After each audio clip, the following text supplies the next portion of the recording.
The election of 2020 has been one of the most irritating that I've ever seen.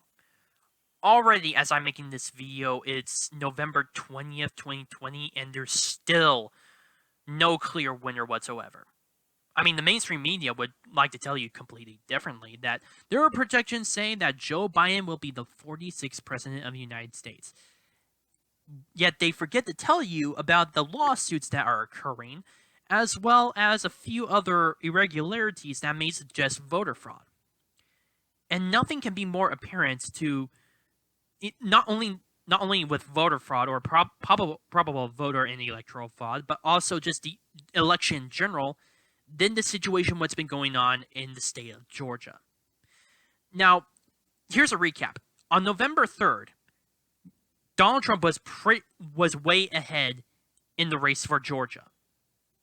However, as days went by November 6th, his lead dwindled to the point where Joe Biden manages to gain enough votes somehow, thanks to mail-in and absentee ballots, to be able to claim the state. However, it was pretty close, so the governor decided to issue a recount. However, a lot of Republicans, President Donald Trump included, have actually criticized this recount because this was just apparently the state government tallying the votes that they have again with the same people, and that Republican poll watchers could not be allowed to look into these at these ballots and see whether or not if there were any discrepancies, whether there was any signature verification. Again, poll watchers, and just so many other issues as well. Hell, even thanks to the recount, which was started a little over a week ago, there have been massive ballots that have not been registered in the system until they were found in the recount. Which begs the question that a lot of people on the independent media, which is separate from the mainstream media, have been asking. Where did these votes come from? Why were they registered? And that's a pretty concerning statement, especially when looking at the end of the recount. Donald Trump's new numbers managed to shred about 13% of the original lead that Joe Biden had. 13%. Keep this in mind. Joe Biden was leading by 14,000 votes in the state of Georgia. That's a pretty big, significant number. 13%. Now, of course, Governor Brian Kemp is still trying to certify the results, but a lot of people within the state of Georgia, Republicans in general, have been calling this recount into question. Like I said before, not to mention with the pollsters not looking at votes, not verifying whether these signatures are correct or not, but also just the quick time this recount occurred. Hell, in Wisconsin, their auditing is lasting for at least 2 weeks. This recount here in the state of Georgia took only a little over a week. Wisconsin is being more thorough than Georgia. And yet somehow Brian Kemp and Hasenberger, I think that's how you pronounce it, and the Secretary of State of Georgia, are trying to certify them. Thank God, though. There have been the state Senate and even some state representatives are calling this into the question. They're demanding a full-on audit. However, the governor is nowhere to be found, and neither is the Secretary of State. And the reason why I think this is the case is because of a little bit more of their criticism of how they managed to change the overall election results. Or, well, let's take that back. The election procedure, specifically with absentee ballots.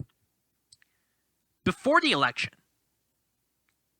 there were the Secretary of State Hasenberger, as well as the Democratic Party of Georgia, along with two other groups that were affiliated with the Democratic Party of Georgia, formed an agreement where they changed the procedure of how they put in absentee ballots and how to register them. Now, this comes into conflict, especially with the federal constitution, because it says specifically that legislators, no one else, not the courts, not the Secretary of State, the legislators are the ones who make the rules regarding the elections within their state. Pennsylvania already has the same issue occurring, and I think that potentially the Supreme Court is definitely going to rule on that issue, and it's definitely going to affect Georgia in some way. Speaking of lawsuits, Lynn Wood, the lawyer who actually represented Kyle Rittenhouse, is filing a complaint to filing a lawsuit to prevent this certification in the courts. Now, firstly, this was originally denied. However, he is trying to get it getting this lawsuit appealed. Here's what he said on his Twitter account. Excuse me. 1. A motion to delay certification of Georgia vote based on a flawed recount was denied this evening by Atlanta Judge Stephen D. Grimberg. The oral ruling was unclear, but he may have overreached to dismiss my claim that election was unlawful due to GA Secretary of State consent agreement, which was the agreement that I told you guys about between the Democratic Party of Georgia and the Secretary of State. The recount issue was separate from unlawful election issue. Sounding like court thinks a Georgia volunteer has no standing to challenge unlawful federal election. Lawyer for Secretary of State suggested only state attorney general could do so. What? AG represents Georgia Secretary of State. Makes no sense. Georgia voters have rights. It is our right to vote. We the people must have legal right to challenge backroom deals cut by state officials. They will not sue each other. An appeal will be filed to the 11th Circuit. I did not do this for Georgia voters because it was easy. Stay tuned. And in all honesty, I think that Lynn Wood may potentially have a good case on his hands. Again, considering that this was a deal between the Secretary of State and the Democratic Party of Georgia, and not by the legislators, mind you. This was not put into law by them. The court may rule in favor of Lynn Wood in this case. Or it could be, or even before then, there could be a ruling in the case of Pennsylvania. But nonetheless, this would be huge, and this would prevent Georgia from certifying its results for Joe Biden. However, let's say in the possibility that Lynn Wood's entire lawsuit gets thrown out. And the Supreme Court, or at least the Supreme Court doesn't look into this because they're looking into Pennsylvania or something. There's still a chance that Donald Trump can still win. Because recently, the Arizona governor said that they're not going to certify their results due to all these lawsuits and proceedings that are going on. Hell, in Michigan, Wayne County, two electoral officials decided not to certify the results within Wayne County. Now, I know the big debacle, how they originally said that they weren't going to, but then after being harassed and attacked and being called racist and doxxed, their own kids doxxed their school by one of these officials, after a couple of hours, they decided to vote for that, but then after a day, they decided, screw that, they rescinded their votes, and now there's a possibility that either Michigan could flip for Donald Trump, or it potentially may not certify its results. I think that the latter itself will potentially happen, not the former. And of course, let's not forget about the situation in Pennsylvania, which has its own major bag of issues. It is agreed upon that Donald Trump needs 3 states to either flip or not to certify.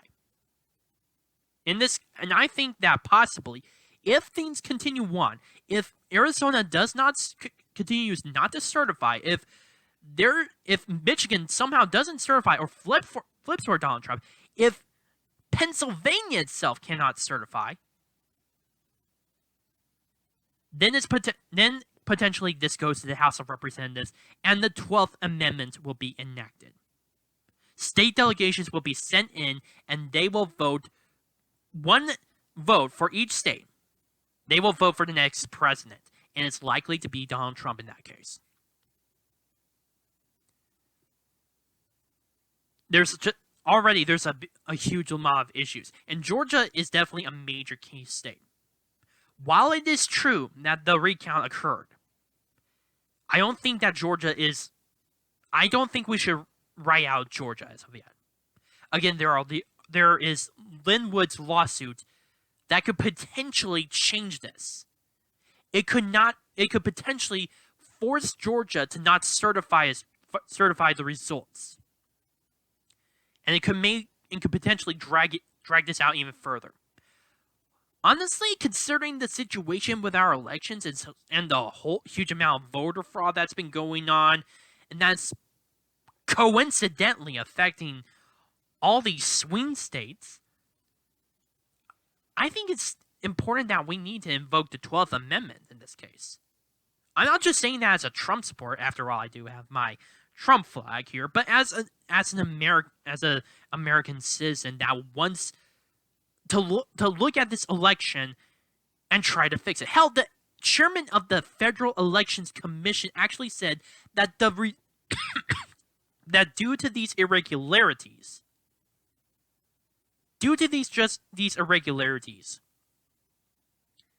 the election is not legitimate. Hell, Project Veritas has been putting out a lot of footage, a lot of testimony and interviews, just showing how much of a mess this election is. Just look at their footage specifically on Georgia and the entire recount. I will be posting that in the description down below. But I think that as time continues on, the results are definitely going to be called into question. Not just in the state of Georgia, but through a lot of other states that are currently knee deep in this mess of an election. Am I honest? This is my own prediction. I think that the Supreme Court will look into the situations in Pennsylvania and Georgia. And I think that they will have to make a ruling as to whether or not they will certify the results. And I believe, personally, that it would be ruled in favor of Donald Trump. And then it will be sent to the House. Hopefully then, he does earn his well-deserved term of President of the United States. My name is Noah Meehan on The Arc Truth. Please post your comments down below, like this video, subscribe, and share with your friends. Also, if you have any issues regarding my videos, such as how I talk, how I frame my videos, anything that you suggest that I should improve, please post them down in the comment section down below or directly message me. Thank you.